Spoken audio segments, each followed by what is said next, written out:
The city port of Halmstad in northern Europe was a place of rust and salt and forgotten things. Leo had worked as a mechanic for 15 years, until the workshop closed and the owner fled with the pension fund.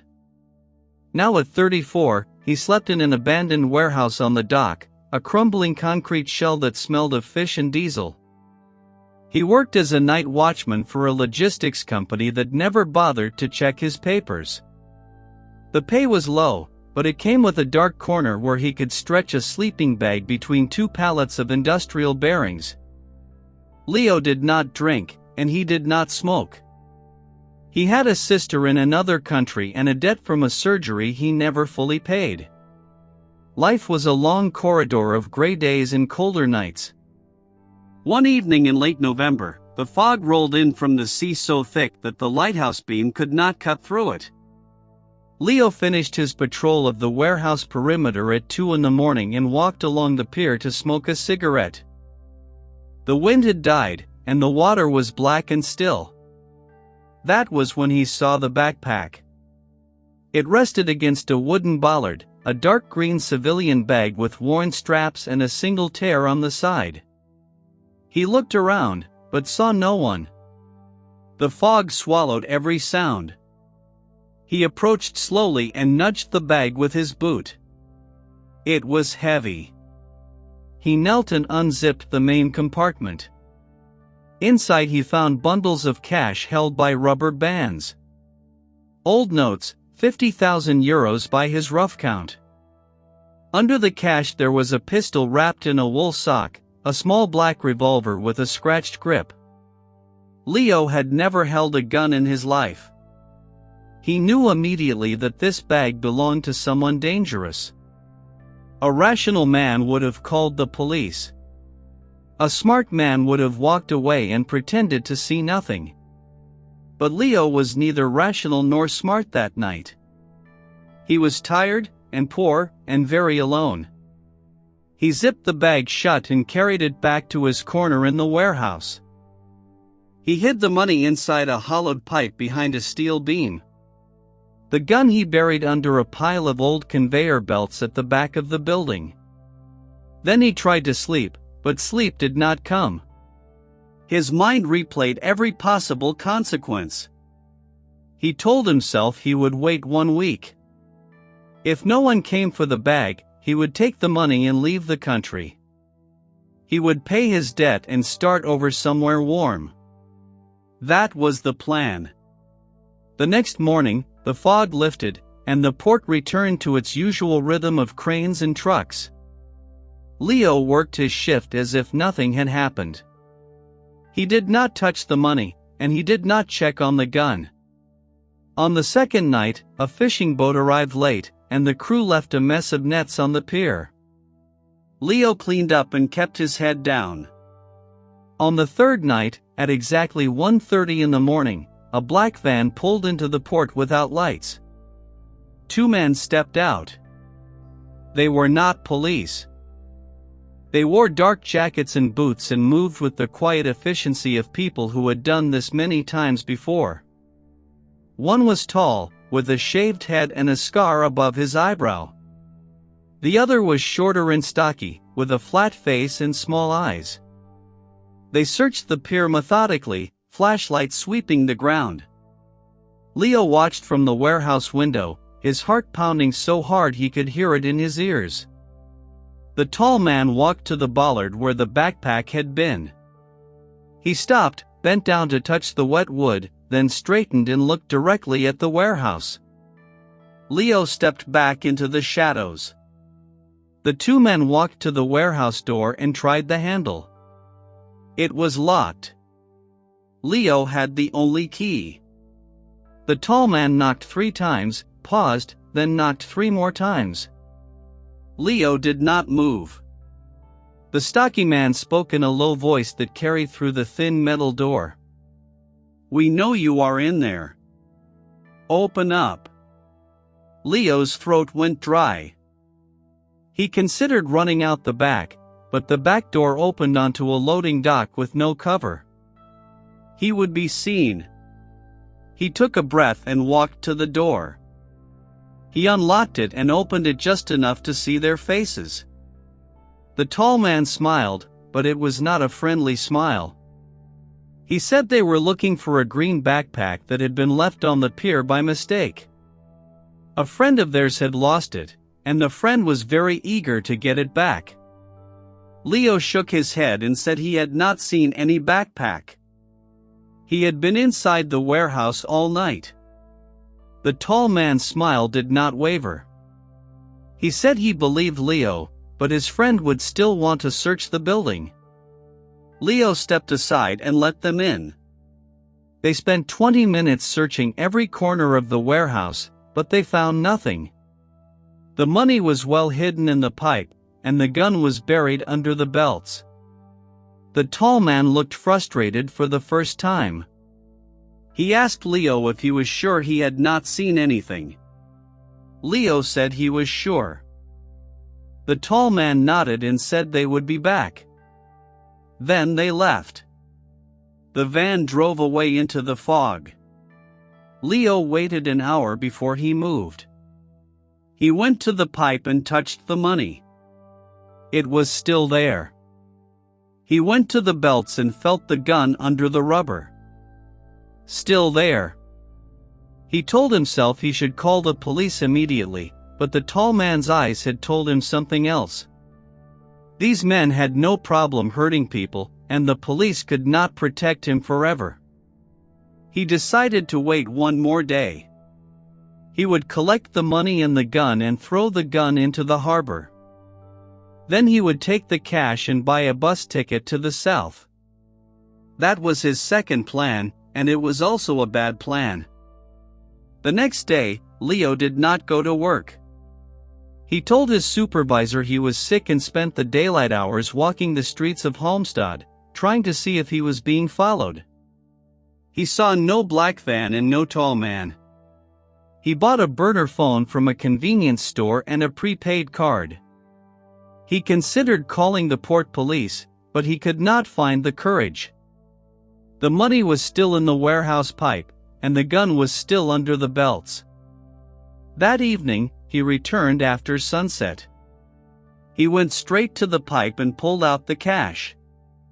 50,000 euros in a plastic bag. He counted it twice. It was more money than he had earned in the last 3 years. He stuffed the bag into his jacket pocket. Then he went to the back of the warehouse, where the conveyor belts lay in a heap. He knelt and dug through the rubber until his fingers touched the wool sock. He pulled out the revolver. It was heavier than he expected. He did not know how to check if it was loaded, and he did not want to know. He walked to the edge of the pier, looked around to make sure no one was watching, and threw the gun as far as he could into the dark water. There was a soft splash, and then nothing. He felt a small relief. The gun was gone. He turned to leave. The tall man and the stocky man were standing 10 meters away, blocking the path to the warehouse door. Behind them, 2 more men waited near the black van. There were 4 of them now. The tall man was not smiling anymore. He said he had watched Leo from a rooftop across the port. He had seen Leo pull something from the belts and throw it into the water. He wanted to know what it was. Leo said it was nothing, just a piece of scrap metal. The tall man stepped closer. He was half a head taller than Leo and much broader. He said his friend was very angry about the missing backpack. The friend had lost something important inside that bag, something that could not be replaced. Leo felt the weight of the money in his jacket pocket. He knew he had 2 choices. He could lie again and hope they believed him, or he could give them the money and tell them about the gun. He chose to lie. He said he had found the backpack but had thrown it into the harbor because he was scared. He did not want any trouble. The tall man stared at him for a long moment, then nodded to the stocky man. The stocky man grabbed Leo by the collar and slammed him against the warehouse wall. The impact knocked the air out of his lungs. The tall man searched Leo's pockets and found the plastic bag full of cash. He held it up and looked at Leo with something between pity and contempt. He said Leo was a terrible liar. They knew there had been a gun in the bag because their friend had told them. They also knew that Leo had taken both the money and the gun. Now the money was back, but the gun was at the bottom of the harbor. The friend would not be happy about that. The tall man let go of Leo and stepped back. He said Leo had one chance to make things right. He had 48 hours to retrieve the gun from the water. If he failed, his friend would send more than 4 men next time. Leo tried to explain that the harbor was deep and dark and he did not know exactly where the gun had landed. The tall man said that was not his problem. Then they left. The van drove away, and Leo was alone on the pier with an empty jacket and a bruised back. He went back inside the warehouse and sat on the floor. The money was gone, and the gun was gone, and now he had a deadline he could not meet. He thought about running, but he had no money left, only a few coins and a prepaid phone card. He could go to the police and confess everything, but the tall man had mentioned a friend who could send more men. Leo had seen enough crime in the port to know that these people did not forgive, and they did not forget. He spent the rest of the night awake and afraid. At dawn, he walked to the harbor edge where he had thrown the gun. The water was gray and cold and deep. There was no way to find a small revolver in that murk without professional diving equipment, and he did not have that. He did not have anything. He sat on the pier and watched the sunrise paint the clouds orange and pink. He felt a strange calm. He had made every wrong decision since finding that backpack. He should have called the police, and he should have walked away, but he had been poor and scared and hungry for a way out. Now he had no way out at all. He stood up and decided to do one thing right. He would go to the port police station and tell them everything. He would give them the tall man's description, the van's license plate, everything he remembered. Maybe they could protect him, and maybe they could arrest the friend. He walked to the police station, 3 kilometers away. When he arrived, the front desk officer asked him what he needed. Leo opened his mouth to speak, and that was when his phone rang. The burner phone. The only person who had that number was the convenience store clerk who sold it to him. He answered. It was the tall man. The tall man said he had seen Leo walking toward the police station, and that was a very bad idea. He said the friend was watching Leo right now from a car across the street. Leo turned his head and saw a silver sedan with tinted windows parked 50 meters away. The tall man said Leo had 24 hours now, and if he went inside the police station, the friend would make sure that Leo's sister in the other country would have an accident. Leo froze. He did not know how they had found out about his sister, but they had. He hung up the phone and walked away from the police station. He walked for hours without direction, and by nightfall he was back at the warehouse. He had nowhere else to go. The next morning, Leo woke up on the cold concrete floor of the warehouse. His body ached, and his mind was numb. He had no plan and no hope. The 24 hours were almost gone. He looked out the window and saw the silver sedan still parked at the end of the pier. They were waiting for him to retrieve the gun, but the gun was lost in the harbor. There was nothing he could do. He thought about running again, but he had no money and no passport. His passport had expired years ago, and he had never renewed it. He was trapped. At noon, he heard a knock on the warehouse door. It was not the tall man. It was an old woman with a weathered face and hands stained by fish scales. She wore a heavy wool coat and rubber boots. She introduced herself as Greta. She said she lived on a trawler moored at the far end of the port, and she had seen everything that happened on the pier. She had seen the tall man and his friends, and she had seen Leo throw something into the water, and she had seen the silver sedan waiting for days. Leo asked her why she was telling him this. Greta said she had lived in the port for 40 years. She had seen good people make bad choices and bad people make worse ones, and she did not like bullies. She said she knew where the tall man and his friend operated. They ran a smuggling ring that brought stolen goods from the eastern ports. The police had been trying to catch them for 2 years, but they never had enough evidence.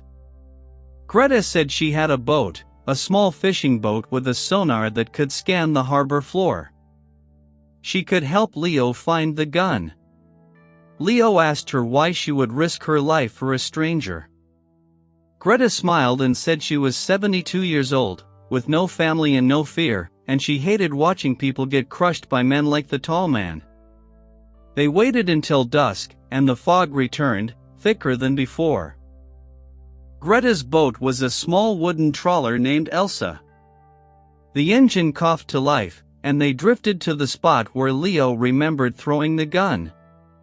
Greta lowered a sonar rigged to a tablet, and the screen showed a map of the harbor floor. Wreckage, old tires, metal barrels, and then a small shape that looked like a revolver. Leo could not believe it. Greta handed him a long net with a magnetic claw. He lowered it into the water and guided it by feel. The cold bit through his gloves. After 10 minutes, the claw clicked against metal, and he pulled up. The wool sock came out dripping, and inside it was the revolver. He had found it. Greta smiled and said now they had to decide what to do next. Leo wanted to call the police and hand over the gun as evidence, but Greta shook her head. She said the police would take the gun and maybe arrest the smugglers, but the tall man would still have friends outside, and Leo's sister would still be in danger. She had a better idea. She told Leo to keep the gun and use it as bait to draw the tall man into a trap of his own making. Leo did not like the idea because he had never pointed a gun at anyone, but Greta explained that no one needed to get hurt. She had been recording everything on her phone for the past 3 days. She had videos of the tall man threatening Leo, of the silver sedan following him, of the black van coming and going at odd hours. She had enough evidence to destroy the smuggling ring. All Leo had to do was agree to meet the tall man one last time. Leo hesitated. He thought about his sister, and he thought about the warehouse and the cold and the fear that had lived in his chest for days. He said yes. Greta helped him compose a message on the burner phone. Leo texted the tall man that he had found the gun and wanted to hand it over in person. He suggested meeting at the pier at midnight. The tall man replied in seconds. He agreed. That night at midnight, the fog was so thick that Leo could barely see the end of the pier. He stood alone with the revolver in his hand, the wool sock removed. The tall man arrived with the stocky man and 2 others. They walked toward Leo with confident steps. The tall man held out his hand and demanded the gun. Leo did not move. He said he would give them the gun only if they promised to leave him and his sister alone forever. The tall man laughed and said Leo was in no position to make demands. That was when the lights came on. Floodlights from 3 directions illuminated the pier, and police officers in tactical gear stepped out from behind the warehouses and the shipping containers. Greta had called them after sending Leo's message and had handed over all her videos and the location of the meeting. The smugglers were surrounded, and they had no chance to run. The tall man looked at Leo with cold fury, then raised his hands as the officers ordered. They were all arrested. The silver sedan was searched and found to contain stolen electronics and counterfeit goods. The black van had false plates and a hidden compartment. The tall man's real name was Dmitri, and he had a long record of smuggling and assault. The friend he kept mentioning was his older brother, who was also arrested later that night in a separate operation. Leo was detained for questioning, and he told the police everything, from the moment he found the backpack to the moment he threw the gun into the harbor.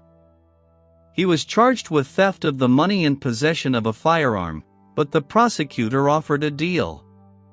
In exchange for his testimony against the smugglers, Leo would receive a suspended sentence and a fine.